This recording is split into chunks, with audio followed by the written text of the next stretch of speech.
Hello, my friends, and welcome to Perfect Practice. Today, I have, when I say special, I mean extraordinarily special individual that I'm going to be interviewing today, somebody who I would consider a mentor. And many times, mentors can mentor us from a distance through books, from stages, from podcasts, and many times mentors can influence us directly. And so today, I have a very special conversation with Dr. Jeffrey Bland, a man who needs no introduction, who's constantly up leveling and transforming himself to be a greater force for good in the world. And I was actually very blessed recently to spend a few days on his boat with him and get to know him very intimately. And they say never meet your mentors because you'll be disappointed. And I can reassure each and every one of you, I was not disappointed. In fact, I am more in love with him than ever before. And I expressed that to him as well. So without further ado, welcome, Dr. Jeffrey Bland. Well, Sachin, thank you. And by the way, the admiration and respect goes both ways. I felt the very same thing about you and your wife at the end of our precious time that we shared together up in the Pacific Northwest. So I hope we'll have other opportunities to do that. It was very, very. I still reflect on it with warm, fuzzy feelings. Thank you. Thank you.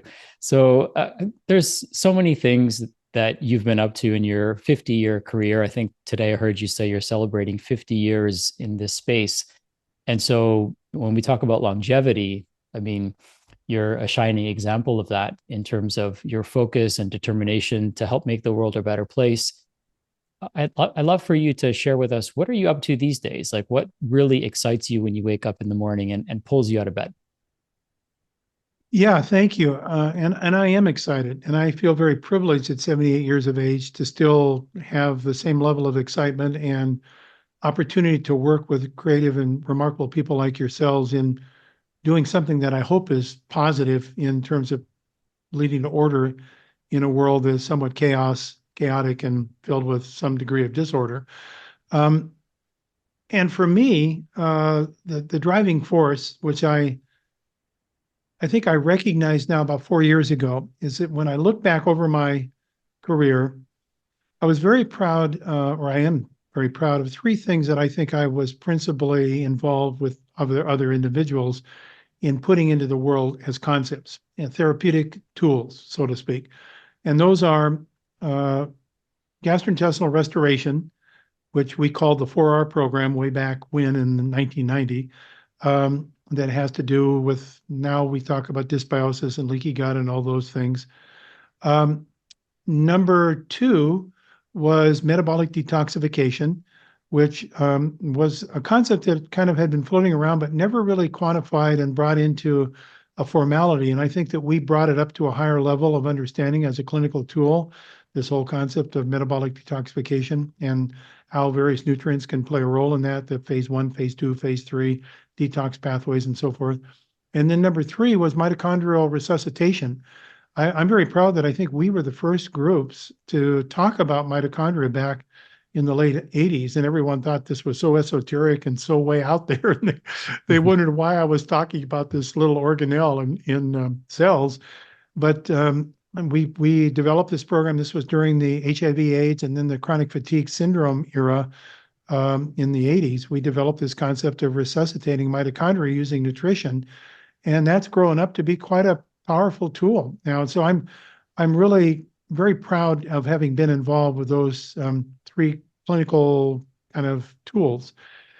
And what I recognized was that if I was to examine now what I've learned about people not feeling well over my last 50 years in the field, um, it all kind of uh, ramps up pyramidally to a recognition that all of these conditions that we associate with ill health and chronic disease um, are associated with alterations in immune system function. So I started to say, well, hold on just a minute now. If that's really a central keystone, um, who has taken on the role of trying to understand how to gain control over our immune system so we don't become a victim, but become ownership of our immune system? And how would we do the same thing with immune system health that we've done with gastrointestinal restoration or with metabolic detoxification or or with mitochondrial resuscitation. These are all interrelated, obviously. And so I decided, okay, I'm going to get one more bite of the apple or whatever, and I'm going to focus the remainder years that I have where I can do something productive in trying to understand how to personalize immune health. And that has been a really fascinating journey because it turned out that I made that personal commitment before COVID-19. And then suddenly, here we go with SARS-CoV-2 and a global pandemic, and everyone suddenly very interested in the immune system. And then we start learning that in the United States, we had the poorest record of outcome of SARS-CoV-2 infection, even though we're spending more per capita on healthcare than any other country in the world. We were number one in morbidity, mortality, hospitalization, intubation per capita. And it wasn't because we're an older country and it was because our immune health was just not up to speed. And so I started then really becoming even more emboldened and more committed to trying to find ways that we could navigate the increasing understanding of the complexity of the immune system into ways that we could translate that and put it into an executable program for individuals so they could become able to better own their immune systems. And so that's what ultimately led me to start Big Bold Health, which I never thought in my life I'd start another company, but it just seemed like a place to really put the last phase of my energy as I pass forward or pay forward for all the decades I've had of extraordinary fortune to work with the people like yourselves that I've been influenced by. Wow. Now, you were reading a book, maybe you finished it now, called How Life Works. And I know you're really big into regenerative agriculture and systems, how everything is so interconnected, in nature, but also in the body. So can you tell me what you've discovered with regenerative agriculture and how it kind of connects some of the dots in your life? Yeah, thank you. That's a powerful question. And, I'm going to already admit to the fact that I don't think I can do a complete uh, job of excellence in answering it because it has so many multiple components, but I'll try to at least get started in the discussion. So that book that you described, How Life Works, is a profound treatise. It's a scholarship of very high level in understanding what we've learned about science of life. And it restates a lot of the things that we have believed as facts in terms of the new knowledge. And I don't want to say it makes the facts wrong, the things that we learned in the past, but it puts new spin and new understanding on them. And one that is most important, I believe, as a takeaway from that book, is the belief that we all had. I certainly learned it in school early on, probably starting in grammar school, that our genes control everything and that we're a product of our genes. I remember doing my first genetic study on my family when I was in middle school. We had to, assess our relatives on both our mother and father's side to figure out what are characteristics that we would be carrying in our genes. And we had a questionnaire that we surveyed. It was kind of very interesting. I think I was like 12 years old at the time. And the dominant theme was genes control everything. And so you just had to be able to decipher your genes and you could know your life somewhat. And when in 1990 in the Rose Garden, in 2000 in the Rose Garden, when the deciphering of the human genome was offered up, I think it was believed that we've answered the question now. We know about the double helix. We know about the way that our code is encoded in our genome. We know the 23 chapters that make us up in our 23 pairs of chromosomes. Now we can just take that information and we can make new drugs. We can do all sorts of things with that information, assuming that the answers are in. Now, what have we learned since in the 20, now going on 4 years since? We've learned that was very naive. That yes, that's important. That is true. Mendel's laws about dominants and recessives are not wrong. They still are there, but they only explain a part of the important story of who we are. Our genes don't tell us who we are, they tell us who we might be. And there are many Mm. might be's that reside in our genes. So, what tells us what we are then? If it doesn't tell us, it only tells us what we might be. What tells us what we are the experiences that we've had, probably starting at conception.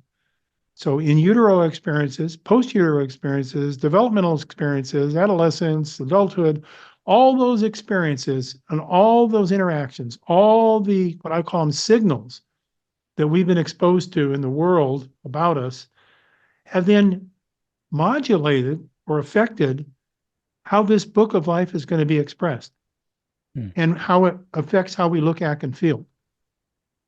And when I say that, a lot of times people think I'm out in gobbledygook world. I'm out there in esotericism. But I ask a question. Where did we all come from? Every human being that I'm aware of, at least, came from a single fertilized egg. A single fertilized egg. Now, how many cell types are there in a fertilized egg? By definition, there has to be only one. Mm. In my body and in yours, how many cell types do we have today? Hundreds. How did that happen if they all came from the same book of life? The same genetic information encodes for every different cell, liver cell, heart cell, brain cell, skin cell, whatever cell, they're all coming from the same book of life. So how in the world could that have happened? It happened because only portions of our genetic code are being read at any one time for different cells. Mm. So in development, fetal development, hopefully that developing fetus, when it wants to make a liver, only reads the liver message in the genes. And when it wants to make a brain, it only reads the brain messages. And so we get differentiation into our body. Now, it's been thought until recently that process kind of stopped once we were born. Okay, answer's in. We've got all these different cell types. Now we just go through our life with whatever architecture we have when we're born. And that's been proven wrong within the last 20 years. Mm. That actually we may not be changing as we did when we were developing as a fetus, but those changes in the way our genes can be expressed are occurring throughout the course of our life. It's called epigenetics, above the gene. And the experiences that you and I are sharing right now are signaling to me some message that can influence how the genes of my body today, at this moment, might want to express themselves. They might want to express themselves by releasing the molecules of joy, which I would hope they do. Or if we're having, for whatever reason, and we're not, a experience that we're stressed or feel at ease or not at ease or feeling at risk, then our genes will express a different message. It could be a message of alarm or a message of upset.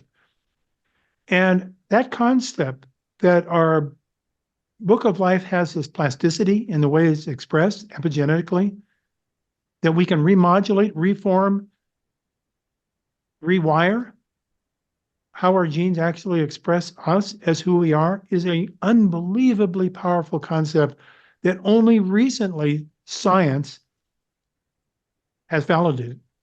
Before, when I went to medical school, which was the 60s, that concept was considered antithetical to thinking. In fact, if you brought that up as a student, you would either need a brain transplant or be left out of the curriculum because Mm. you didn't even raise that question. It was just known that that did not occur, but it does occur. Now, admittedly, at my age of 78, it's not occurring as quickly as it did when I was in the fetal development, but it's still available at every chronological age for remodeling this genetic architecture and how it expresses itself into how we look, act, and feel. Now, to me, this is a extraordinary change in our paradigm of health science because in the past, if you got your genes, you didn't follow an application card, if you got the bad luck of the draw, woe is you, but we got medicine there to protect you from bad genes by therapy, surgery, whatever it would be. But there's nothing you could do about it.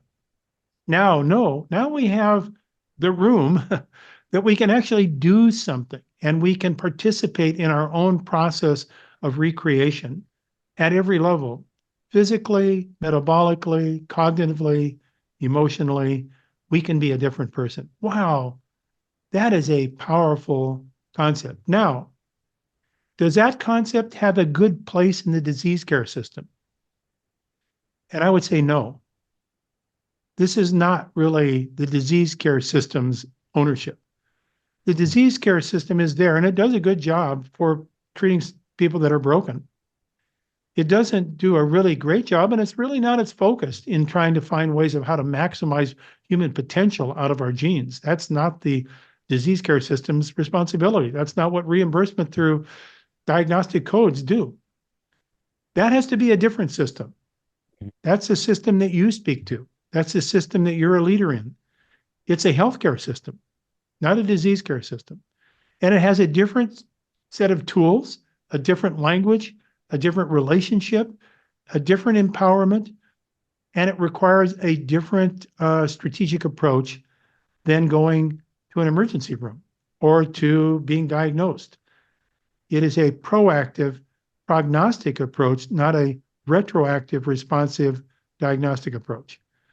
So that's where I am in my life right now. My full-on intention is to do all I can to try to communicate that message to the leaders of tomorrow so that they can carry that baton, because that's going to create the greatest value proposition for people globally that are losing their potential because we are still trying to manage them with a disease care system that has no healthcare component. That's my position. Thank you. So well said and articulated as always. As you were speaking, I was writing a few ideas down, and you said that our conventional medical system has its time and place, and I think everyone can agree to that. It's in emergency type situations, and when people are broken beyond repair through natural methods, then yes, it's there and can be potentially life saving. And I like to think of it like going to an auto body shop where you get banged up and your car gets banged up and you take it there and they fix it. However, the auto body shop is different than going to driving school, right? When you go to driving school, now you learn the rules of the road, you learn how the car works, you learn how to take care of the car. Well, in some cases, right? So you learn actually vehicle maintenance and those type of things. And so both can coexist. And in fact, they need to coexist. But what happens is now people go to the auto body shop expecting to go through driving school. And so we're looking for the solutions in the wrong places and in people who have a different set of tools, right? So a mechanic has a different set of tools than a driving instructor. And in fact, when you're going to see the driving instructor, in this case, a health coach or a functional medicine practitioner, you're the vehicle. So, you get to understand and unlock your own, kind of genetic potential, your environmental potential, your expression potential, your spiritual potential. I mean, there's so many layers to this amazing life that we can unlock when we work with somebody who's operating out of the same paradigm of the solution that we're looking for. That's a fantastic metaphor, and I totally subscribe to that analogy. And that's really why recently last thing I ever thought I would be is involved with organic and regenerative farming, but I've been pulled into that as a consequence of keeping asking the questions: what is root cause? Where do we go to start this whole process from which we emerge as who we are? And I came to recognize that the signals that come from our diet are one of the more important things that shapes both the physical body, because that's the material from which we're built, comes from our diet, but also our metabolic function and maybe even our cognitive function to some extent. So if you ask then, if diet plays that role, where does diet come from? It comes from foods. And then where do foods come from? I'm trying to seek out the upstream root cause here. And then foods come from agriculture. And then where does agriculture come from? It comes from relationship with the land. And then where does relationship with the land come from? It comes from how productive and healthy the land is and its mycorrhizae, its microbes, and its interrelationship with the health of the planet. So if we really want to go upstream and understand root cause, we have to start there. And Hmm. then we start to go down from there, ultimately getting to us. And that's what then led me ultimately to say, okay, where can we go to find those things that ultimately allow us to maximize our immune system resiliency as a human if we were to consume them? And what would be the environment and the soil and the context of planetary health that's necessary to support that? And that ultimately led me to Himalayan tartary buckwheat and regenerative agriculture and all these things I would have never a few years ago thought I would be involved with. Hmm. That's amazing. So, a couple things that come up for me as you're sharing that is uh, genetics, epigenetics, and fairly recently, Harvard came out and said that obesity is genetic. And I don't know if that's because they want to develop drugs, and if we call obesity a disease, then only drugs can treat the disease. So there could be some of that at play here, and we'll leave that for a different conversation. But why are experts saying that obesity is linked to genetics? And I feel like it can be very confusing to the average consumer. So what's your take on that? I'm going to speak with every bit of intention that I can mobilize into the hopeful cognition of the viewer, listener of this program to say obesity is not a genetic problem. There are some people, as there are for anything, that may have an outlier situation of a specific single nucleotide polymorphism that in that particular case is a major influencer on the way that they process calories in their diet and how it contributes potentially to obesity. So I'm not denying that. But to think of it as a genetic disease or condition is absolutely fallacious and misplaced, misdirected, and basically makes us a victim of somebody else's solution, which is probably going to be a drug or Mm. surgery.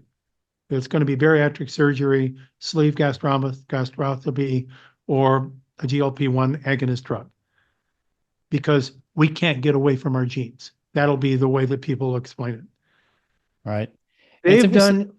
done, let me just close by saying the Sure. reason I'm saying this so strongly is that they have done extraordinary numbers of GWAS studies. That's GWAS is GWAS. That stands for Genome-Wide Associated Studies. That's where you take a huge aggregate of genetic information from thousands of people who have their lives and conditions that have been measured, and you run them through machine learning, high speed computer analysis, and you look for, with this analysis, are there characteristics of these genes from this composite pool of thousands of people that associate a specific genetic characteristic with a certain condition, in this case, obesity. And if you do that, you will find that you have to analyze hundreds of thousands of people to look at millions of gene variants to pull out any association between genetics and obesity. Mm. Meaning it's so far on the outside of the curve relative to the things that really control body composition that it's a rounding error. But yet for medicine, if you're a pharmaceutical person, this is probably what you want to hold on to because you might be able to do a study for that individual you selected that has that gene variant, showing that your drug had a very positive effect in that person in lowering their body weight. And now you want to generalize that to people that were not in that class Mm. because now it becomes a generalized principle. This is what to me is so off-putting and so actually dangerous. because the regulation of our body weight is under our control. If we just ate the information in our diet that our body is used to, that will create the right outcome. If we eat that information, we don't have to worry about calories. This concept that obesity has too many calories, that's a specious argument. In fact, you cannot correlate the increase in weight in our population with the increase in calories. That doesn't match.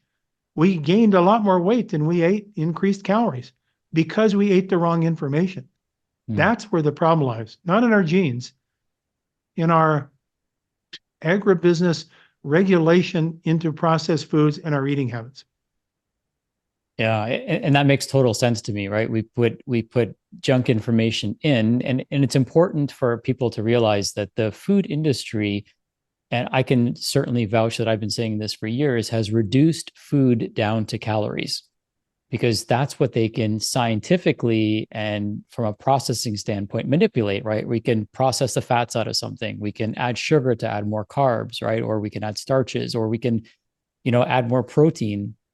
And so we essentially dress the label up, but don't necessarily realize or educate the consumer that there is perhaps thousands, if not millions of lines of code, right? And you would never update your computer, right? So Apple just came out with a new operating system. And if I said, hey, here's the file to update your operating system, and the original file has billions of lines of code or data points in it and information in it, and I give you half that code, or even one line is missing, right? You run the risk of the whole system crashing.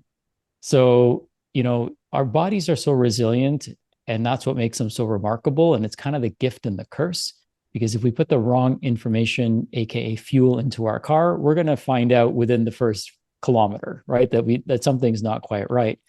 But it can take decades for this kind of misinformation to show up. And now what we're seeing, it might even just take years for it to show up, or even months in children who are born, because we're putting so much processed food into them. And what people have to realize is that processed doesn't just mean mechanically processed, but information is actually missing. Yeah. And when our body doesn't get that entourage of information, it can't do what it is supposed to do with the constituents of that food. And you were speaking earlier about GLP-1, and I'd love to kind of, I think this is a great time to kind of bridge our conversation into helping people understand how, our body makes everything we need it to make when it gets the right information at the right frequency, right, for the right duration. And once people know that, and they know what action steps to take, then they can unlock a whole new level of health that will never be available to them through a myopic intervention, right? There's over 7,000 peptides that our body makes. And, there's a synergistic system that works, right? And, certain peptides are activated and released, and then there's enzymes that break down those peptides. So there's a regulatory effect. And when we start giving people super physiological doses of a single peptide, I don't think we really know what the long-term implications of that are just yet, because we're taking a myopic approach. So why don't we start at the top, and perhaps just I would love to link to that webinar that you did, if that's possible, so people can go and get a deeper dive there. But maybe we can give people at least a high level understanding of some of these topics, and then I'd love to go into how people can use nutrition and certain dietary protocols to increase their own GLP-1 production. So let's go right to the top. What's a peptide? Yeah, so a peptide, as you've really described it, is a small chain of amino acids that our body makes that has specific information content. It's not just a random collection of amino acids. It's a specific sequence that carries information with it that generally goes to some kind of a receptor in the body. A receptor then picks up that information. So if you think of insulin, insulin is a polypeptide. It's made up of amino acids, and insulin has a receptor that then, when the insulin binds to that receptor on a specific, say, muscle cell, it then triggers a process in that cell to take up energy in the form of glucose and to use that then metabolically. So the concept of a peptide is, what is the information content in that sequence of amino acids that is very specific for a specific function. And that's why most of these peptides that are made in our body don't stick around for a long time, because the body makes them to do a certain task. And then it says, we don't need that information anymore. Let's get rid of it now. And if we need it again, we'll remake it later. So that's one of the concerns I have about the GLP-1 agonist drugs, because they're specifically made to deliver a very high level of a specific peptide, that's GLP-1, and stick around in the body much, much longer than the natural process of the body producing GLP-1. That only sticks around for minutes, but the new drugs stick around in their body for, well, hours to days. So that means you're driving physiology in the absence of the normal regulatory process that occurs when everything's speaking to one another in a friendly way. Yeah, and maybe this isn't the right analogy. You can certainly correct me. Is like it's almost like people eating a high carb diet and taking ketones, and that would never occur naturally where your blood Yeah. sugar is high and your ketone levels are high. So it almost, to me, it feels like there's certain conditions under which GLP-1 is released, and other peptides are also released under those conditions, right? And then there's mechanisms to break those peptides down. But if we're just artificially creating a spike in one of those enzyme or peptides, then what's happening to the other ones? Like, how do we have any understanding of the implications of something like that? Yes, I don't think we do in terms of the long term. I mean, these drugs that we're now seeing, these GLP-1 agonist drugs, they certainly have clinical trials that have been done and people have been put on and they've been looked for adverse effects. But the real test of any drug of this nature that's kind of a sustained, I would call it a lifestyle drug, that's maybe going to be taken for on a regular basis for a long period of time, is how does it work over years of time on the body? And we don't know the answer to that question. These drugs are new enough that we don't know what the superphysiological levels of sustained GLP-1 in the body is until people have an experience of years with them. So I'm a believer that there's native intelligence in human physiology. If it was in the best interest for the body to produce a lot of GLP-1 and keep it around for a long time, it would do so. But it doesn't do that because it doesn't need to. If we eat right and live right, our body uses it, gets rid of it until it needs it again. And that's the natural rhythm. And if we're in rhythm with our biology, that's what this new book really talks about. It's not just our genes alone, it's being in rhythm with our lifestyle and environment that produces the symphonic orchestration of long life and good health. It's not like just jumping in with emergency remedies occasionally to patch a hole in the dike. Yeah. One thing that's quite fascinating, and I can understand why there's a lot of hype about GLP-1s, is because they have a widespread effect on different systems in the body. So let's make at least a use case for optimizing our GLP-1 levels and why you feel like it's an important peptide. And every peptide has its own function, right? Yes. And GLP-1, we've gone deep down this rabbit hole from a scientific perspective to study it because it is solving a current crisis that our countries are facing, right? Which is obesity, metabolic health challenges, inflammatory issues, which if we corrected the root causative factor, right, we wouldn't have this problem and we would naturally make our own GLP-1. So let's talk about some of the organ systems that it works on and some of the benefits of increasing GLP-1. Yeah, thank you. And I think you said two things here that are very important for people to understand. First of all, our body doesn't just produce GLP-1 when we eat. It produces a whole family of what are called endocrine hormones, meaning they're produced within the intestinal tract. That's where GLP-1 comes from, is our intestinal cells in our small intestine. There are many others. There are over 20 other endocrine hormones that have names like GIP, vasopressin, ghrelin, somatostatin, PYY, cholecystokinin.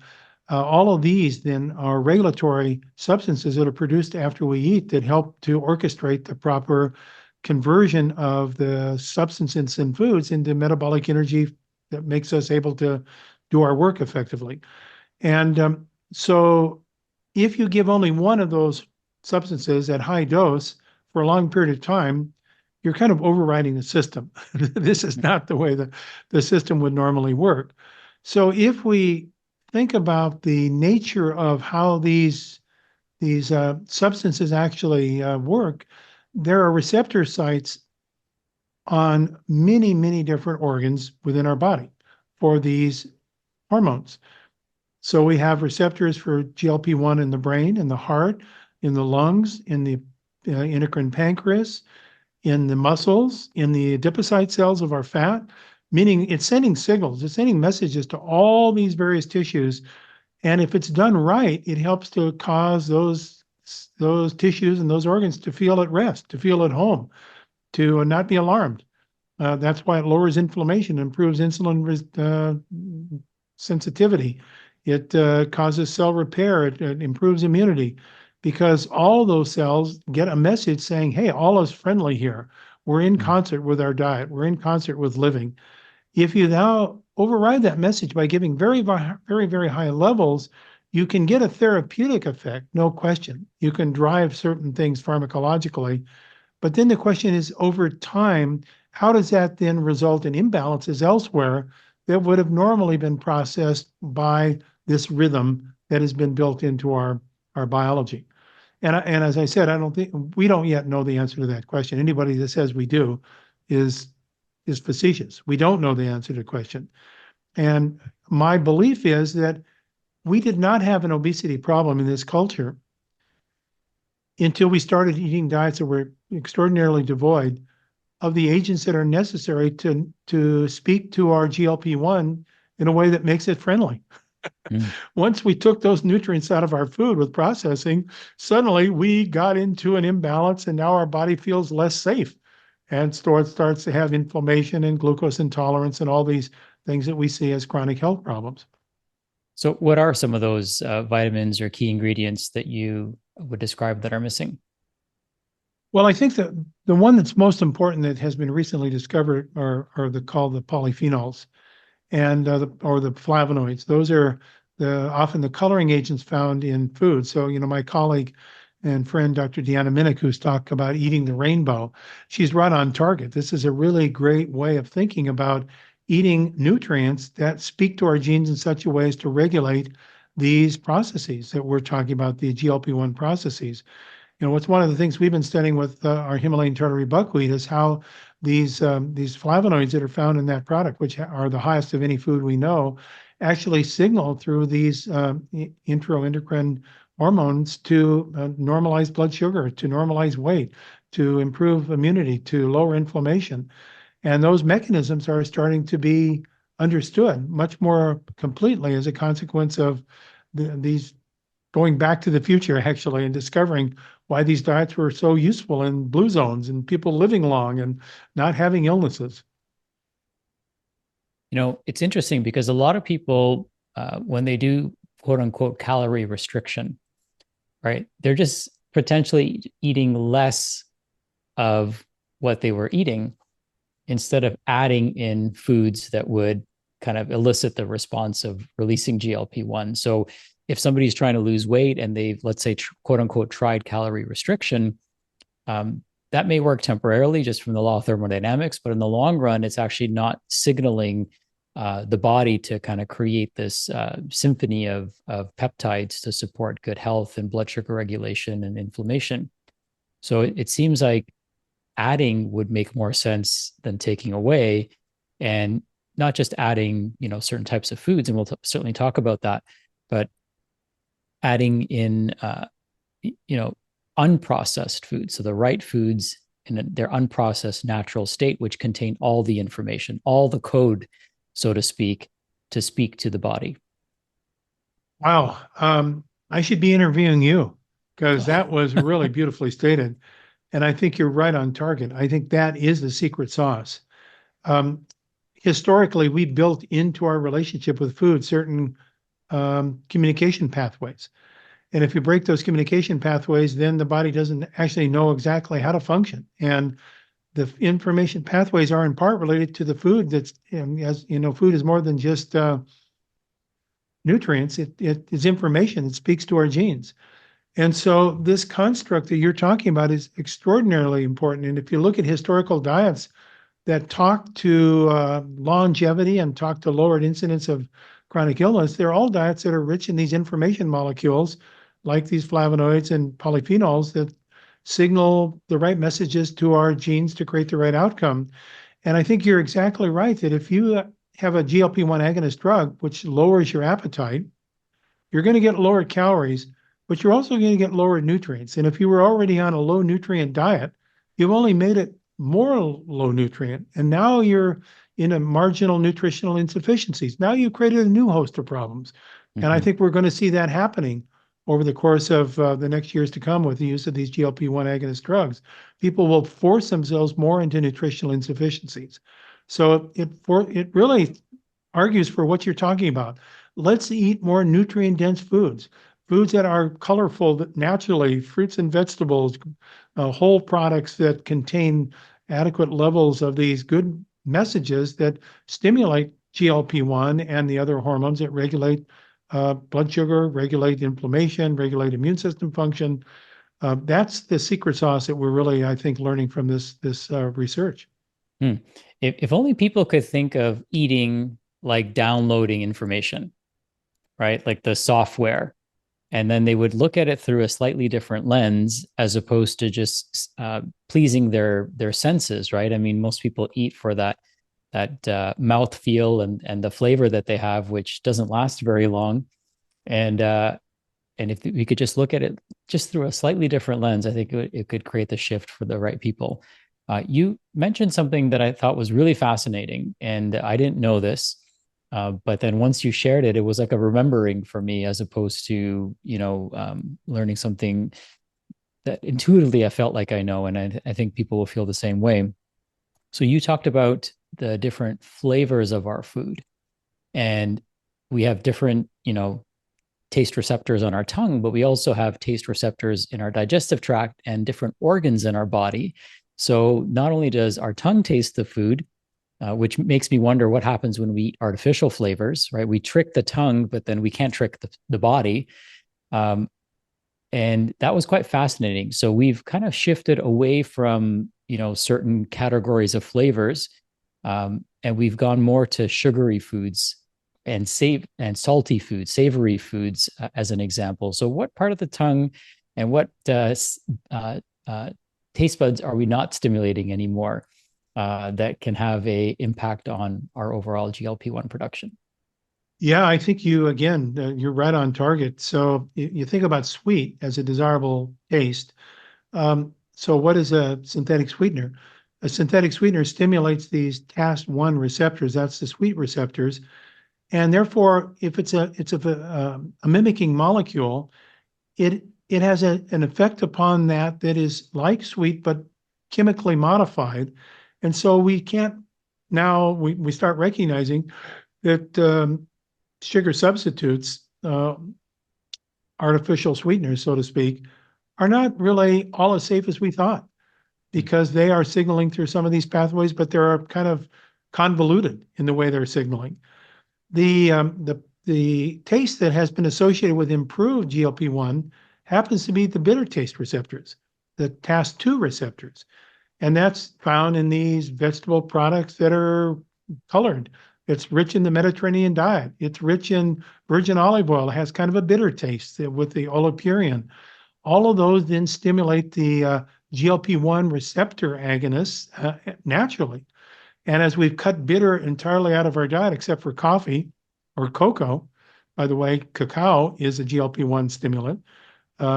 So as we've made everything sweet and made a negative kind of attribution to things that have bitter, we've lowered the ability then to regulate GLP-1.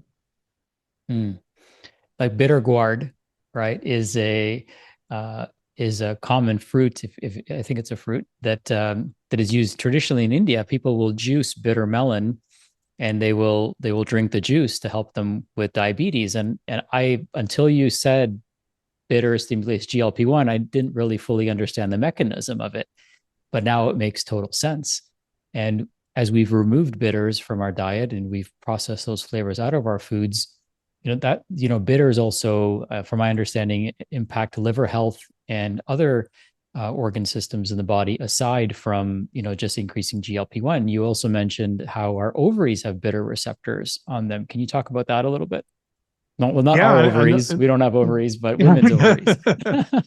well, for those individuals that are gifted with ovaries, there are bitter taste receptors on the ovaries that pick up that information from things like polyphenols and flavonoids from food, and it alters then the hormonal production of the granulosa and the theca cells that then controls the androgen estrogen balance. So women who have polycystic ovary syndrome, we know that if they eat a diet that is more balanced in a Mediterranean style eating, that they have better hormonal balance. And in part, that's related to these signals that we're talking about. All of this comes about as a consequence of extraordinary new discoveries that we're making that then take us back to the future. They give us explanations for the things that we've observed, but maybe didn't understand. So now we understand them mechanistically. We should believe history is a good teacher. um, let's unpack the Himalayan tartary buckwheat a little bit more. So it's loaded with so many beneficial constituents, the polyphenols, the flavonoids, helps, as you've mentioned, increases GLP-1. It's got the bitter flavor profile to it. It's something that's easy to add into a smoothie. It's something that you can add to your pancakes or soups. I add it actually to my coffee and cacao that I have every morning. So my wife lovingly sprinkles that into my coffee every day. And now I just realize that I'm massively increasing GLP-1s, or not massively, but in a balanced way. I'm stimulating the production of GLP-1 and even other peptides in my gut just by doing that one thing, like just stacking something that's so simple into people's lifestyles could be so easy and simple. So tell me a little bit more about some of the other benefits of the HTB. Yeah, so when we started this, we built off a really rich literature that was principally in the Asian traditional medicine and scientific literature. This was not well known in the Western world for whatever reason. That there are over 400 scientific publications on tartary buckwheat talking about its values and virtues that most people in the United States were not aware of because they don't read that literature. But then we found that a lot of people are not bakers or they're not in the kitchen. And it's great for those of us that like playing around in the kitchen. I'm kind of a journeyman kitchen person and like baking things and making things in the kitchen. But a lot of people are not into that. They don't have the time or interest. So what we have more recently found, and I'm very excited about this, is that if we sprout the Himalayan tartary buckwheat seed, and by the way, I don't actually even know why the name wheat got applied to this because it's not a member of the wheat family at all. It's gluten free. It's a fruit seed. It's not a grain, not a cereal. So if we sprout it under certain conditions, we can triple the level of these immune active phytochemicals and the GLP-1 stimulants. So we formed this sprout powder, which is like supercharged. In fact, I think it's like no other food I'm aware of. In fact, 2 teaspoons of the sprout powder are equivalent to a half a cup of the flour, which is about 200 times, that's not percent, 200 times higher in these GLP-1 active substances than common buckwheat. So 2 teaspoons a day is almost a therapeutic dose. It's almost like food is medicine. So this makes it a lot more convenient for people that are not bakers in the kitchen to use it because you can store it in with 2 teaspoons into virtually anything. You can put it on, and interestingly enough, when you sprout tartary buckwheat, much to our surprise, the enzyme activity that produces the sprout breaks down some of the bittering substances, so it ends up having a nutty flavor versus the flour that has more of a bitter aftertaste. So for people that are bitter averse, it kind of reduces that concern. So we think this might be the secret food is using the tartary buckwheat sprout powder because it's so easily applied and has a very neutral flavor and can be put in virtually anything. I love that. And it's actually quite delicious. So it has that nutty flavor to it. There's a protein powder that you've also created, which we had the blessings to be able to try on the boat. And it was quite delicious. I actually craved it every day. and and so my body was very receptive to it as well. So if you have a few more minutes, I'd love to. I let people know that I was going to be interviewing you, and I crowdsourced a few questions. Good, So good. do you have a few more Let's minutes do it. where we can go Yeah, this? let's do the questions. I love it. Okay, cool. And I know that some of these can take minutes, maybe even hours to unpack. So maybe we can go high level and rapid fire just to be respectful of your time as well. Good. And then, if the clouds align or the stars align, maybe we can do a part two or something like that. So Great. I'll go right into it, and then I'll let you give your thoughts. So one question that came in was about what natural supplements in GLP-1, and I think we covered that. I think we want to start with food first, and then we want to supplement with food, right? And that's what I love about the HTB is that it's an actual food substance as opposed to, uh, you know, um, adding a synthetic supplement into our protocols. I think people, if we can um, say so, I think food is always first. I know you're a big believer in that. And then if for whatever reason we can't consume those foods, then supplementation would be second. Any thoughts on that you want to share? I think that's really well said. We recognize that for all sorts of different reasons, people, including myself, don't always eat the optimal thing they would want to eat. Things come up, travel things, and all sorts of other agencies. Um, and so we at Big Bold Health, what we tried to do is say, okay, not everybody's going to use the flour. Not everybody's going to use the sprout powder. Not everyone's going to use the superfood protein powder. So why don't we concentrate these bioactives and put them in a capsule? We call that HTB Rejuvenate.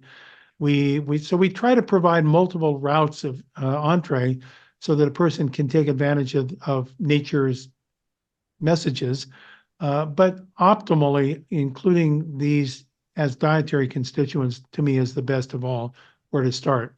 Although we did just finish a clinical trial, the results are being published, in which we used the HTB capsules and were able to show over 90 days in humans, they were able to reduce the rate of aging in their immune system by almost 47% in 90 days. So we do know that even in a concentrated capsule form, that you have a lot of power in sending messages epigenetically to your body. Mm. One thing I want to add there is that, or share with you rather, is I know you wear an Aura ring, I wear one as well, and we were kind of checking our scores when we were hanging out together. And one thing I wanted to report to you, I haven't shared this with you yet, is my after I started taking the HTB, which you so generously gifted us, all my scores went up. So it was really cool to see that my Aura ring score is improved significantly as a result of taking this product. So again, it's an N of one, of course, with me, but to me, that's all that matters is my health moving in the right direction, and I measure it. Well, uh, Sachin, we've had what I want to call is anecdotes. Really, hundreds of people who have commented on how they felt or their felt state improvements after taking more of these artery buckwheat flavonoids. But one that I think is really interesting came from a Harvard researcher professor who was very skeptical, and she's highly published, very well regarded. I have tremendous respect for her research. She's a pediatric immunologist, and she said, "So I'm going to try this myself, and I'm going to take all these tests, uh, and I'm going to measure my immune system function before and after I've taken this for 3 months, and I'll get back to you. But let me tell you, if it doesn't do anything in me, I'm going to be a skeptic. I'm going to be a continued skeptic." I said, "Well, okay, that's a good litmus test. Please do that." So I really credit her because she did get back to me after 3 months. And she said, "Well, I have a truth session here with you that after taking this, all of my physiological parameters that I measured as it relates to my immune system have improved, and my biological age, as measured by an age clock determination, went down by 4.5 years." So she said, "I guess I have to believe there's something there." So it is gratifying when you get those reports, those anecdotes. Oh, I love that. I love hearing that. And I don't know if it'll make my hair grow back, but if it helps me, age gracefully, then I'm all for it. Um, Now, let's get into people who are taking GLP-1. That's some of the questions that are coming in for this. Um, and there's a wide use case, or there's people that have been prescribing Ozempic, if you will, or semaglutide rather, in a compounded format. So perhaps reducing the amount that's being injected into people, or being consumed. Can you speak to that a little bit? Any thoughts that you have on that? Yes, I think this whole microdosing is a very interesting concept. And theoretically, introducing a small amount or smaller amount of semaglutide in a pharmaceutical preparation should have some effect on your physiology. I think the answer, however, is we don't know. We Hmm. don't know if there's a dose response threshold. We don't know, quite honestly, what would be the microdosing amount that might actually induce a sustaining benefit without overwhelming the regulatory system. I think that's going to be well worthy of clinical trials, and I'm sure that there will be people that will do that. But at this point in time, we don't. We know that some substances are really sensitive to hormetic control, meaning small doses can have very significant positive effects, and then other substances don't show that hormetic activity. So I don't know the answer yet as to whether there's a threshold effect or not. Yeah, and certainly I think we could all agree that you're still artificially increasing a single peptide without changing the conditions that would increase the other production of the other complementary peptides. Okay, let's see. There's uh, there's been some case studies of people who are taking GLP-1s having thyroid issues. I know GLP-1 acts on the hypothalamus, which obviously also regulates thyroid and adrenals. Any thoughts on that, or ideas on what the mechanisms might be?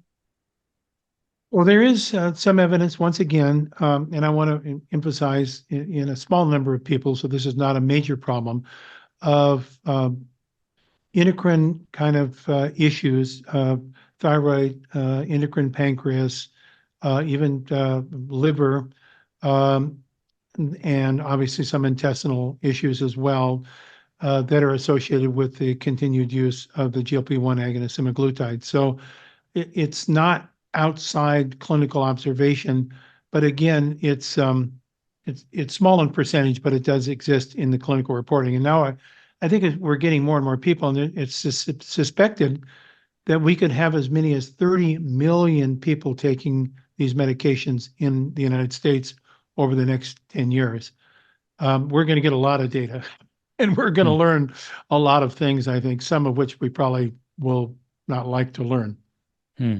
One thing you said when you were presenting earlier was that uh, if everyone who qualified for taking GLP-1 agonists, based on the criteria that they've laid out, would be about 93 million Americans. Yes, And the total cost of that would be around $600 billion, which is more than all the cost of all the medications that are prescribed. Did I understand that that stat is correct. correctly? That's the number. Yeah, Okay. So stunning. yeah, it's And it's by the kind of way, mind that's boggling. at the discounted pricing. That's not at the present pricing. That's assuming that the price of these GLP agonist drugs will go down by 40% at least. Hmm. Is there any reason that they're so much more expensive in the United States versus other countries? I think you can use that. You can ask that question across the full range of the pharmaceuticals. Yeah, that's a whole interesting story. Oh, by Hmm. the way, I just noted my computer is telling me that I'm running out of battery. So I just wanted to alert you to the fact that I'm in Okay, some jeopardy here. so we're on the clock. I'll fire off these last few questions, and I think we'll wrap things up. So, um, one of the things that you talked about also is the difference between Wegovy and Ozempic, and perhaps you can speak to one is used for diabetics and the other one is used for weight loss. What's the difference between the two? Yeah, I think this is something that people don't understand that it's the same bioactive ingredient, semaglutide. The only difference is that the drug that's used for a recommendation of treatment of type 2 diabetes, which is Ozempic, has been approved, is half the dose of the same bioactive molecule that's found in Wegovy. So the weight loss approved drug has twice the bioactive as you find in the diabetes drug. Now, make sense out of that. I'll let you ponder on that. Hmm. So I think we covered a lot today, Dr. Bland, and thank you so much. We talked about the variety of peptides that are produced in the gut. We talked about how specifically bitter foods and a Mediterranean diet can increase GLP-1 levels. We talked about how we have taste receptors in different organ systems in our body. So, natural flavors actually matter. We talked about how food, if viewed as software, uh, would take on a whole different meaning, that calories aren't necessarily the whole story when it comes to food, and our calorie intake over time hasn't matched our obesity rates. Our obesity rates exceed our calorie intake, so it actually calls for us to think a little bit differently about the problem. And we also talked about, some of the implications of GLP-1 medications. And, I think the jury's still out if this is a viable, well, financially, I don't think it's a viable solution from what the data is showing, but clinically, if it's a viable solution, certainly time will tell. But it's important for people to know that there are ways to naturally improve balance in the body. I think every time we come across a problem, we want to hit it over the head with a hammer. And, science is great at kind of taking a myopic viewpoint and perspective and saying, hey, if this does this, then a ton of it could do a lot of good for the body. And not everything works that way. So thank you for sharing such wisdom and knowledge. And thank you for being such a beacon of light for all of us practitioners in the world. I love to pass the stage back to you. And if there's anything else that you'd like to share or say, I'd love your closing thoughts. Well, I just want to reinforce who you are, what you stand for, and how you're communicating, and how you're being very gracious to gift this wisdom and understanding to people who can improve their quality and duration of life as a consequence of its implementation. And I think you're a master in communicating this, and I just so appreciate being part of the community that we both share, and having you as a calling. So thank you so much. Thank you. That means a lot to me. So much love, so much gratitude and appreciation for our time today. And once again, thank you, thank you, thank you. We'll be sure to share more information about the Himalayan tartary buckwheat and Big Bold Health, so people can learn more about where they can get these superfoods and add them into their nutrition and health strategy plan. So thank you once again. Much Thank love, you. much light. Bye for now. Bye bye.